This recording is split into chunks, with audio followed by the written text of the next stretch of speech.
Explain to us what kind of investments Koch is making, because it's not Snap per se, but it's startups and things, companies that dabble in tech. It's a whole lot of different things. So some of them are kind of industrial businesses like robotics and metal 3D printing and that kind of thing. But a lot of other assets they've been buying are enterprise software, network hardware, all kinds of stuff really. So some of those are really to supplement their old school industrial businesses, and others are really growth opportunities for them. Remind us, this is a relatively privately held company, very hard to really understand the interims and intricacies of it.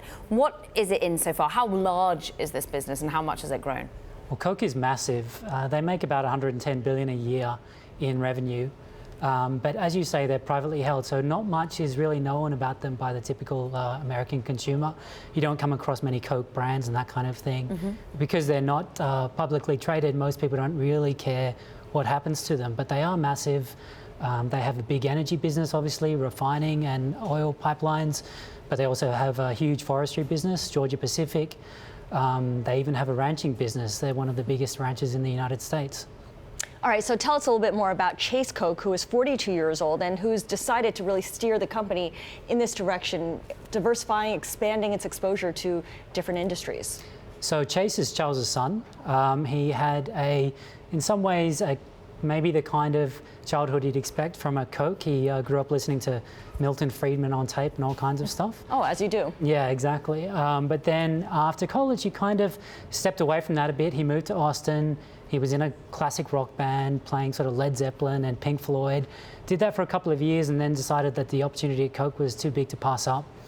And as you said, he's now been very instrumental in their move into tech. He runs a division called Koch Disruptive Technologies, which is sort of like a venture capital firm within Koch. It's an interesting pairing because they're dynamic into disruptive technology, into venture capital, and then they're deeply political and in many ways associated with right-wing politics at the moment and a driving force in that. Mm-hmm. How does that pair and what is the future of the political side of the business under Chase?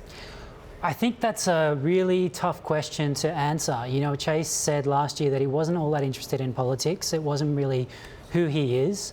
The Kochs, as you said, have built probably one of the biggest political networks, if not the biggest political network in the country. It's called what again?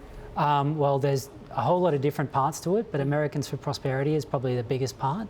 But they fund think tanks, you know, academic institutions. Support candidates. Exactly.